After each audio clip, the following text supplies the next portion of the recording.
All right, we're back for episode 124. 124.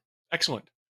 And accompanying John is me, Ron Lundeen, an employee of Wizards of the Coast, whose opinions are mine and not theirs. Harumph. And not accompanying us today is Jason. Yes, And I think he's got a really good reason, but we'll let him talk about it the next time he's on. yes, that'll be the whole topic of no. Yeah, he's got a lot on his plate today. So, Ron, you just barely made it back in time, huh?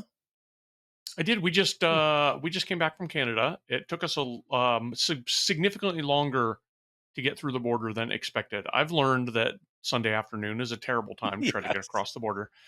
You probably already knew that. I should have just asked you ahead of time, hey, when is the worst possible time to go across the border? And you probably would have said like Friday evening or Saturday or Sunday afternoon. Um, What?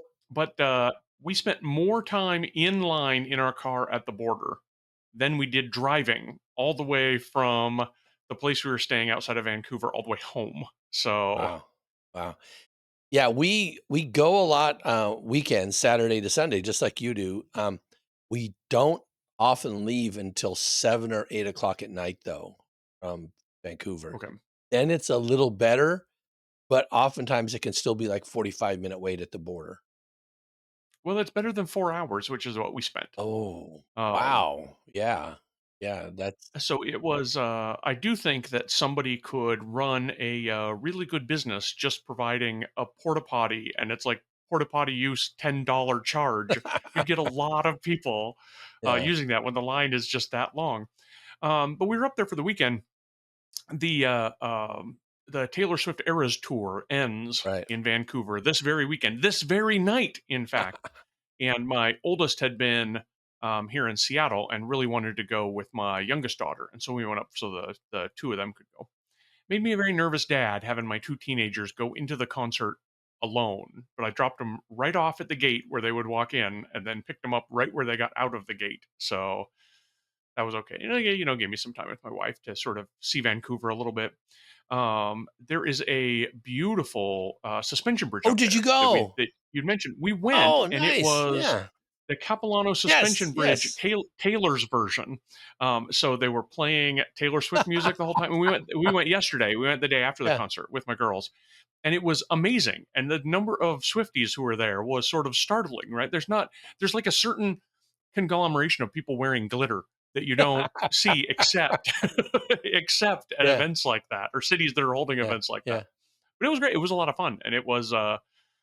We went at night, and it was. I mean, to be honest, it was beautiful and it was magical. I mean, the lights in the night, and you're going across. There's multiple suspension bridges Mhm. and trails.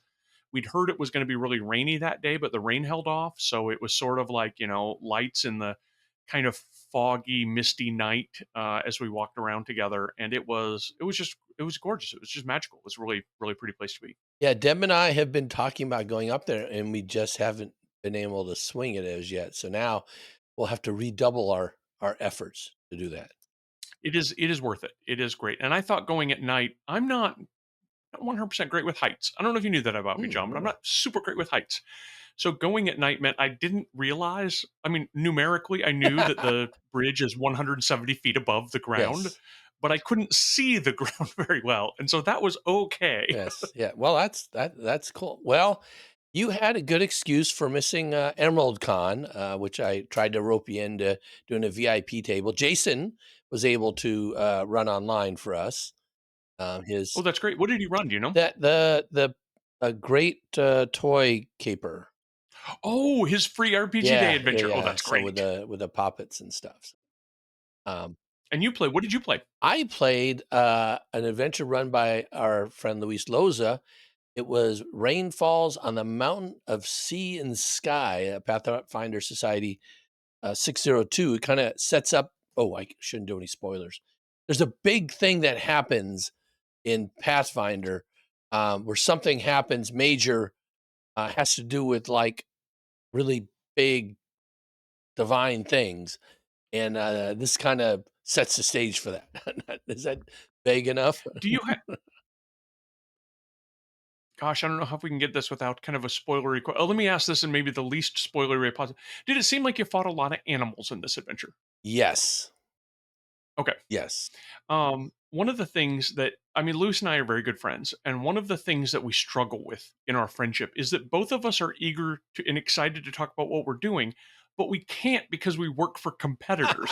We can only talk kind of Yeah, obliquely. And I remember months ago him writing a Pathfinder Society scenario and asking in very general terms about making encounters with animals maybe more interesting or yeah. something I might do. And I remember at the time I'm like, why can't you just have encounters with something other than animals? He's like, I can't tell you, but it's got to be a lot of animals.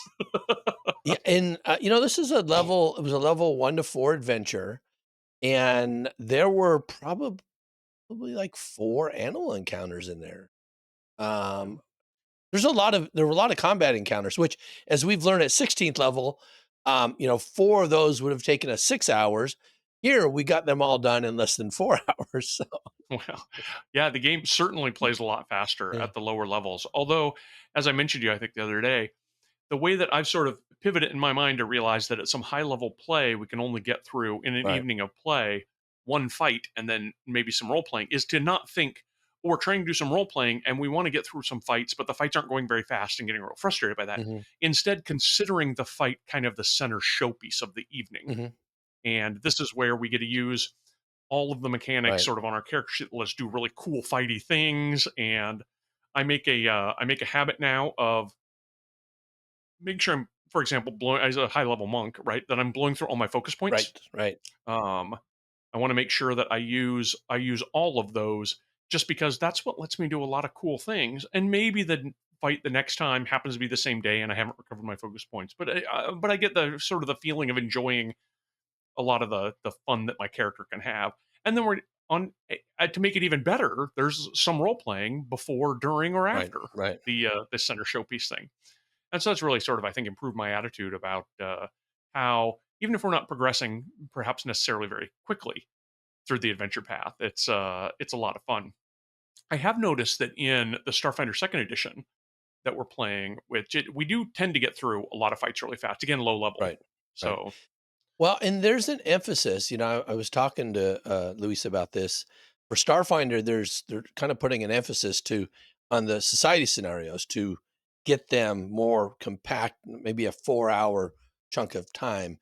The one I wrote last year, I've run it several times at conventions now, and it's got the ocean one. yes, it's gone between, and that's a relatively high level, right, up to level 12 there. Hmm. Um, but it's gone between 4.5 and 5.5 hours, and Okay. the 4.5 was really experienced players, small group, really, digging in and doing it, and the 5.5 is like, wow, this slot ends, we gotta we gotta hurry up and get this thing done. Um, so, yeah, and that had, you know, several encounters and some other side things with it that made it long. I knew it was gonna run long, it was kind of designed to be longer, it seemed like. But it seems like now they're making a concerted effort, and I was surprised at this one, because we were done in less than 4 hours, probably 3.5 hours, and I had been worried that it was gonna go long into the next session where a couple of the players um, were going up, and so, Luis, kept track of time, and, but turned out that was not even an issue. He was very good at, GMing society. He hasn't done a lot of society, he said, but, he has GM'd a lot. Yeah, that's Luis is great with his pacing. I played in a campaign under him that actually my friend Eleanor was just reminding me about that campaign. In particular, she's reminding me how much my character bothered her character in the campaign, Oh, which is kind of fun. Um, but yeah, but Luis was our GM for that. It was great. The one of the things now this is probably not completely and entirely true, so count this as just part of my memory, but I think I remember in some other organized play campaigns, like Living Greyhawk, when you got to higher level, the highest level adventures were often, if not always, double length. mm, They were expecting it to play across 8 hours rather mm, than just four, mm, because 4 hour slot is kind of the standard, not five. Um, so I think that they realized that some of the fights can tend to go pretty long, and in order to keep sort of a big thorough amount of fights and yet an awful lot of role playing, like you were just talking about with your high level Starfinder Society adventure, they were kind of built to be long. Everybody who sat down to play sort of expected that it was going to be longer, And if you were at a convention, it would be like your first and second slot of the day, Right. or your second to the last and last slot of the day, or something like that. What? Put you take your Yeah, I remember the first PaisaCon I went to, there were a bunch of folks playing some super high level Pathfinder first edition games, and, they it was a special like, they all came to the convention to play, like, 16 hours of, these adventures just to knock them out. Like, the only time they could play their high level characters, it seemed like, was at these and there was a special name for them. I don't remember what they were now. Just remember they called them something specific. yeah. I Yeah, mean, those kind of interactive events back in yeah, the days of Living Greyhawk, that yeah. was what we called them. But they've got Right. sort of different names since. Right, right, right. Yeah, these Um, were older modules and stuff that they were talking about. yeah. So what was interesting, I'll say, since I had Luis running it, I rolled up a kineticist. So, Oh, like first level well, kineticist? I had some credits from playing. Oh, you've got Well, GM credits. yeah. Yep. So I had a second level kineticist, and I'd not I'd made one for that Gunning Gears campaign that John Hmm. Roberts was going to play, and I never got to play it much. We Right. You got to play once, I think, Yeah, and that was and it. so I Yeah. thought, "Oh, I'm gonna go ahead and roll this up," and it was a lot of fun. It's like, wow, this, that's gonna be like my go-to now.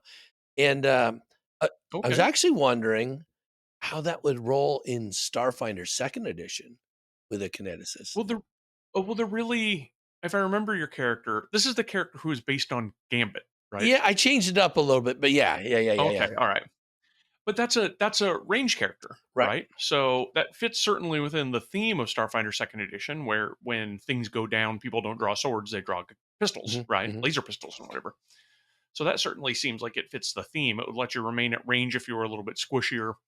Um, Starfinder Second Edition hasn't really broken up into the like soldiers take the front lines and everybody else shoots from a distance because even soldiers shoot from a distance. That's what a lot of their abilities Right, let right, them right. do. I think that would fit in really well. I was actually just um, joking that with the Paizo just announcing for the Pathfinder Second Edition the Yeah. Runesmith and the Necromancer, that playing a Runesmith and a Necromancer in a Starfinder Second Edition adventure. I mean, in theory, it should work. Hmm, The hmm. characters are using the same rules, but I don't know. Well, I guess we'd have to see. I think those drop tomorrow. Oh, on Monday? I thought I used to think things came out Are they on. already out? I don't know honestly because Look, I've been in Canada, so I, you know, I don't know. I okay, know it's soon. How's that? okay. Well, I mean, the game that we Yeah, play that's low level like that is Starfinder Second Edition, and we're excited because we're taking the Starfinder Second Edition playtest yeah. characters through their paces. So throwing in some other playtest characters is not going to sort of help matters. Well, I wonder, yeah, I know Jason was playtesting some characters for, uh, something that he was working on, and I can't remember the name of those characters. One was like, a, battle command type of character, and now I feel really bad. I had not. Was this for not the Commander and Yeah, Guardian that yeah, was Commander back and in? Guardian. Oh, it's those. Oh, Yeah, okay. All yeah, right. yeah. So, I'm wondering if how keen he would be to, if one of us happens to die, to bring in a playtest. Commander or a Guardian or something Yeah, like and that. into our Starfighter Second. That's what we should have done. That would have been really cool to have a Pathfinder character show up and go through it and see how it worked, with the rules and everything. Well, and I think a lot of Pathfinder characters have sort of by their nature, they tend to be, sort of the heroic fantasy means they're kind of right up in your face. The monks, the Mhm. barbarians, the fighters, a lot of rogues. They're just they're kind of right up there in melee to fight. Now the rules ought to carry it through, but the feel would be pretty different, right? Yeah, Because you'd have people who are sort of the first thing that they want to do is just go ahead and charge up. Um, and like my daughter's barbarian that she plays in Pathfinder yeah. Second Edition, she knows, all right, it's my turn. I'm going to rage and then I'm going to move up and then I'm going to hit him. And if I'm like, no, honey, you're too far away, she's like, well, then I'm going to rage and then I'm going to sudden charge, which lets you move Yes. twice and then hit Yes. him. That's got to be close enough. It has never not been close enough thus far Mhm, for her. mhm. So, but that's not. that's not what a lot of us do um, in Starfinder Second Edition playtest game. The Solarian does, Mhm, mhm. but maybe is the only one. No, Tim's Vesk likes to get up Yeah, yeah, he's a melee scrappy Vesk. Yeah, sometimes. yeah. So I think we've got just a couple. I mean, out of six, to have two of them that are the ones who are typically going to go toe to toe feels like not enough if you're playing Pathfinder, but Yeah, is probably just fine if you're doing Starfinder. And putting Pathfinder characters into Starfinder would probably feel like you were kind of mobbing the enemies with melee attacks a lot more. Now, that said, if your Pathfinder second edition characters that you're playing are things like your kineticist right. or their archers, the monk in one of the games that I run is the Zen archer Mhm. monk, and so she's always trying to look to shoot with bows from a distance. Um, you get a lot of that could work and keep the same kind of feel, I suppose. Um, Although there's probably a lot of technological solutions to things Right. that you'd feel like you missed out on to the extent we have hazards that we've run into when we play that require computers or something like that in order to fix that would be you'd have your Pathfinder second edition characters kind of shrugging and going, this is like that weird stuff in Numeria, I guess. I don't know anything about this. Yeah, you know what I kinda wonder is, again, I was thinking about the kineticist, you know? So, basically, he'd be like a ranged caster, you know, just blasting Mhm. away with his say he's got some other control things and some area effect things that go on with it. Doesn't seem too squishy. Does the AC? The AC should transfer directly over too. Mhm. Yep. Yeah. I don't know. My AC and my kinesis seemed really high. It was 18, second level. And when your hit points are high too, Yes, aren't I had because constitution is so right, good. right. That so I made it a dwarf. The one I was doing before was I think was a halfling. I think that's right. Yeah, Yeah. so I made a dwarf. I just made him straight fire. And one of the things I realized that th- I don't I think this was in the rules before, but I didn't notice it until I was doing it now. If the kinesis does get up in somebody's face melee wise, with a two action uh, attack, you can add your Constitution modifier to your damage. Oh, that's nice. Yeah, and it's with the two. I think that works the range too. I think it's just the two action. Get to and at low level, that's it's a big boost when you're a big con built character. To add another plus Well, 4 damage. when you don't have to worry about right, you're oh gosh, now I've got to admit the fact that I work on a couple of different systems. In the latest edition of Dungeons and Dragons, no species is slower than any others, but Yeah. in Pathfinder, aren't the dwarf ancestry is Yeah, slower in 20 movement speed speed of than us. 20. Okay, Yeah, all yeah. right, So it's pretty slow.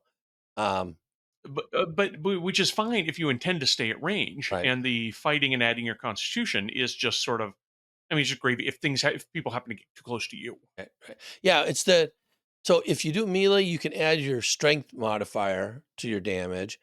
If you do a two action elemental blast, you can add your constitution modifier as well. Doesn't matter if it's ranged or melee. So, Oh, but okay. with if you get a plus 2 strength and a plus 4 a con modifier that's plus 6, on something that you can do every single round, it's you know pretty good for low That's level. pretty Yeah, reliable. yeah. So Yeah, especially on, and I'm feeling, the Starfinder second edition on stuff like that, where you're like, well, if I'm rolling D4 with my, right, little exactly. laser pistol, right? Anything plus six sounds great to I me. know that's and I guess that's how I was kind of thinking. The ranged weapons at low level, even as they even at fifth level, maybe you're getting 2d6, right? It's not like it's a Hmm. massive amount of damage there. So anyway, I just thought that was kind of an interesting thing because then your character, if you brought in a Pathfinder character, I guess they could still use guns, or I don't know how guns are character, like pistols. Or, yeah, I guess they're So I simple suppose you still ones. could. Well, they're doing. I know that I saw an announcement Yeah. that they're updating Guns and Gears to remaster rules, Okay. so they'll be fully integrated. This seems like the kind of situation, and I don't know whether We're one thing that is unusual about the way that we run the Intrepid Heroes podcast that we do is we've got a set, we've got a set GM and a set group of players, and we play and we record and we kind of put some of them in the bank. Yeah. And as an example, one thing that happened just last Tuesday when we were supposed to record, one player couldn't make it, but we're like, look, there's no reason to play when we're one person down Right. because we've got so many banked already that until that starts to get low, we can just we can just wait until we have the entire crew assembled. Hmm. In a sort of a more typical gaming group, you'll have some people who can't show up, but you go ahead and play anyway. Or Right. you'll have like somebody's got a friend in from out of town that maybe wants to try to play it, and we'll have somebody join in or something like that. In the games that I run, that kind of happens all the time. My Strength of Thousands game in particular has had several special guys. I keep weirdly, I keep having people's moms that come by, and they're like, "Oh, my mom's coming by. Can she play too?" I'm like, "Yeah, sure." Yeah. Um, but the way that you add in sort of a player to a group is not a thing we've had to worry about with Starfinder Right. Second Edition Right. playtest. But people who play it might have to worry about that. And one very interesting thing about it is if you've got an existing, if I was running a Starfinder Second Edition game and somebody's like, "Oh, I've got a friend who wants to play," they play Pathfinder, but they don't play Pathfinder Second Edition, but they don't play Starfinder Second Edition. I think my question might be, what Pathfinder character do they like to play? Let them play that, Yeah. right? Yeah. The rules will exactly Yeah. work if, through some time warp or, dimensional anomaly or something, their Pathfinder second edition character is plunked right in the middle of, I don't know, some sort of fight with pirates on the Diaspora or something like that. That could actually be pretty Yeah. cool. That would be kind of fun. Yeah. And, it's interesting then. Now I'm thinking like for organized play, if you show up to a Pathfinder game, can you just bring your Starfinder character and vice versa? They're compatible, but they're That not. they're- but they're not the same. Yeah. I mean, somebody's making rules about Yeah. that, and it's neither you I nor know. I, John, but there are Yeah. rules about Yeah. that, I'm Yeah. sure. Yeah. No, it'd be Um, interesting to see some crossovers like that. I tend to think that the Pathfinder characters seem like they're pretty sturdy without a lot of tech, and then if they could use tech on top of that, that might give them a leg up. So maybe. might would it though? Hmm, Because I think a lot of the tech just functions as equipment or magic items, yeah, right? I think what it means is if you've got a Pathfinder character with sort of a suitable array of magic items, they're sort of on par with tech. And the tech, because the rules, you still have them be like item bonuses or status bonuses or whatever, having a bunch of tech wouldn't help them any. It would help them if for some reason the Pathfinder character ended up not having a lot of that magic items or not having a lot of the gear. Then tech stuff would help them kind of uh, even the playing field a little well, I bit. was thinking like mobility, like being able to fly. Some of the Oh, I see what the you mean. implants that you can get. The Environmental suits that keep them from having to deal with you know vacuums or radioactivity and yeah, stuff just like that. various modifiers that. That's a really Yeah, good yeah. point. But I agree. I mean, it's the the way the equipment's designed isn't to make any one character overpowered because they're all the characters the equipment's accessible to them. Um, Mhm, but still, you think if you have you have a, a rogue that you want to bring in, and now your rogue can fly and use an invisibility device, right. While readily. they're jumping through the Yeah, vacuum in space between these 2 ships. yeah. Yeah, don't agree with me. Now that I think about it, I'm wrong. The tech the tech is super important to carry a lot of the feel and a lot of the adventure Right. ability, if that's a word that I just made up, Yeah. adventure ability of Starfinder, with a lot of the sort of science fiction hazards that a lot of the characters face. Sometimes making them hazards is part of the game, Right. but a lot of the times being able to bypass those hazards is important to kind of keep the narrative flowing. Right. Right.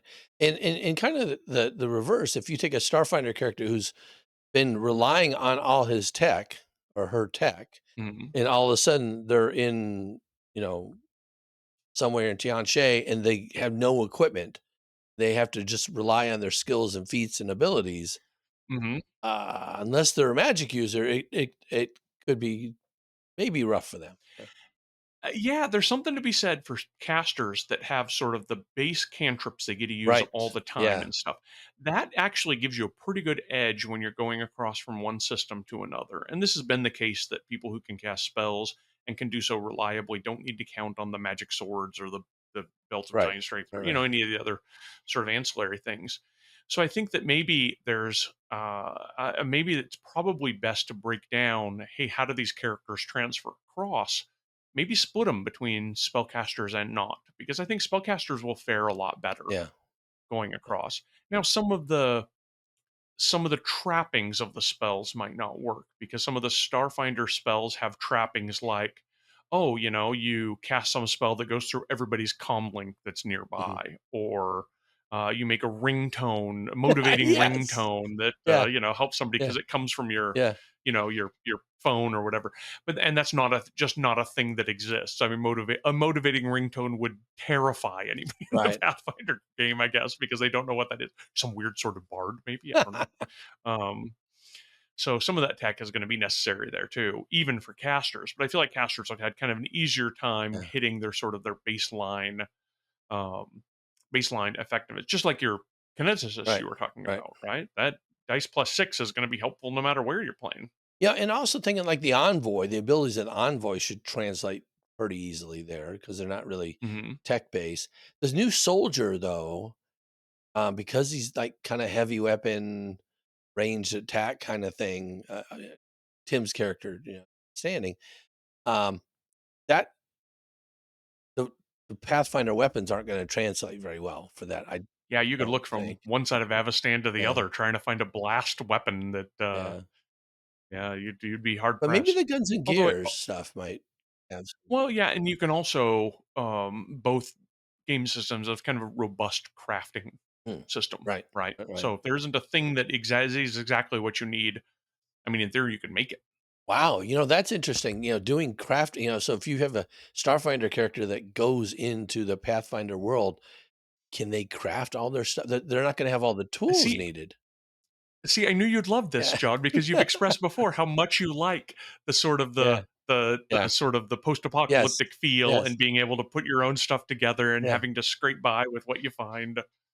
yeah. So I just kind of, you have to put some sort of limit on certain things you just can't make because you don't have. Everybody has access to plasma.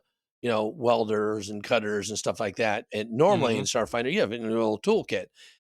But you don't have those sort of crafting. You have to learn a new type of crafting or the materials or the raw resources.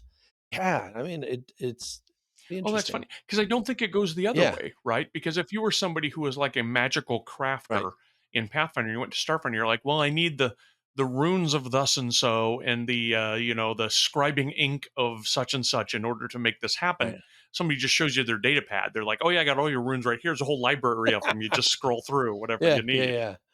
Oh, that would be wild. Well, anyway, so that's something had been thinking about a little bit, for the weekend.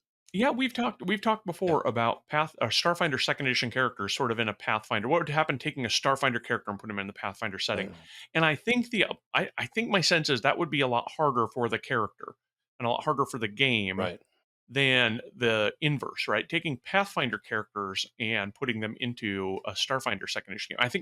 I think could be really easy. Could be, I mean, so easy that when you kind of drop it in and kind of see what's fun, and what works, as long as you're careful about some of the things like radioactivity and vacuum and things like that. right, There's some baseline tech that they kind of need in order to keep the adventure going, or not, because some of the adventure being, hey, how do we deal with this person who we have to move from this part of the space station to this other part of the space station that's in a vacuum, and we have one, the new guy from way back when can't just walk through the vacuum like that. How are we going to arrange this? Right? It becomes sort of a puzzle to right, solve in right, game, right. and those can be kind of fun too. Yeah, no, and now it's really making me think that whenever they come out with the rules for this, if there is such a rule that comes out for doing cross system playing, we definitely need to test that out in our actual play as well. Or I mean, we don't even wait for them. I mean, once they're Make up we our just do it, rules. right? Yeah, we could. That's right. Well, I mean, with Yeah, if the rules will kind of work or they kind of won't. And I think the way that you best determine where things kind of fall apart is you just, I mean, just do Yeah. it and then see where things kind of fall Yeah. apart. Yeah. You're like, oh yeah, I brought in my monk. It was awesome until they just got turned into radioactive sludge because they had no protection against Yeah. radioactivity. Yeah. Well, and there could be gear available, and yeah, I don't know. Anyway, Yeah, uh, I think it could work. I think it could work a lot easier than you'd think. I mean, they, to the extent Paizo does put together some sort of how do you cross between these, that it'd be kind of cool to see what they think. But because the rules are built on sort of the same chassis, a lot of that work's already been done. They've right, already done that for us, I guess, in a lot of right, ways. and it's been intentional to kind of use, you know, the rule set to base Starfinder Second Edition on. It's been stress test already, and with Pathfinder Second Edition, re working it with remaster now. All those changes, all the lessons learned are being incorporated into the Starfinder hmm Second Edition when it comes out, which I'm very excited about coming out at Gen Con this summer. Are you going to Gen Con? I was just talking to my wife about that in the long, long wait at the border, and I don't yet know whether or not my work is going to send me to Gen Con, but I'd like to go anyway. Even if my work does not send me, I would like to go. So I'd kind of like to plan on that. Yes, I think that would be a lot of Well, fun. I am planning to go too, and I was thinking that I would have somebody else's work send me, but Okay, if that doesn't work, maybe we could team up and get a exactly, room and do all exactly. that. That would be kind of Well, and one of the things that's really fun about Gen Con is so many of the friends that I get to yeah, see that I don't see anymore except at Gen Con. right. Having lived in Chicago and being part of the Illinois and Wisconsin gaming scene for so Oh yeah, long, I've made a ton of good friends. And Gen Con right there in the Midwest is kind of the only time I see a lot of them yeah, anymore, and yeah, for that's sort sure. of a good opportunity. So Yeah, I'm excited. I'm yeah, excited for the release of Starfinder Second Edition, the full blown pack, and to be able to run some of the first adventures. I think that'll be a lot of fun. I think that's going to be great. Kind of, it's going to have a real sort of in on the ground floor of the new edition Yeah. feel, and I think that's going to be a ton. Had you been to Gen Con before? I went to Gen Con before COVID, and hmm then so I think 2019 I actually went, and Okay, then like right before right, then. and then things got kind of shut down. For that, and then hmm haven't been able to go. I was supposed to go this year, but then I bought a house, and Yes, and then yes. the day I was closing. A house that you're back in. I Yes, see. yes, we are. They're still painting and doing stuff in the bedroom and the bathrooms there, but we can use the kitchen. Like right now, it's not like vapors there or Oh, nothing. anything. You're Yeah, okay. yeah, Oh, yeah. okay, okay, okay, okay. And they're gonna seal that off, but we weren't here because we couldn't use the kitchen at all because they were painting it and doing work in there hmm as well. Now they're done with that, so we're in the downstairs part, so it's upstairs with a walkout basement, and that's where my office is. My wife's office is. The little gaming area that we play. Got a hmm TV there. Got a bathroom. Got my gym there. So as long as I can use the kitchen upstairs, it's like it's great. Everything you need. Everything we need.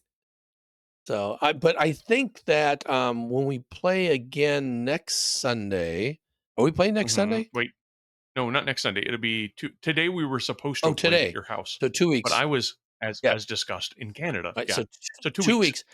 If they haven't completed that, I might ask John if he's willing to Oh, host us host again again. there? Yeah. Yeah, that space was really Yeah, nice. I think that worked out pretty well. So, right. Yeah.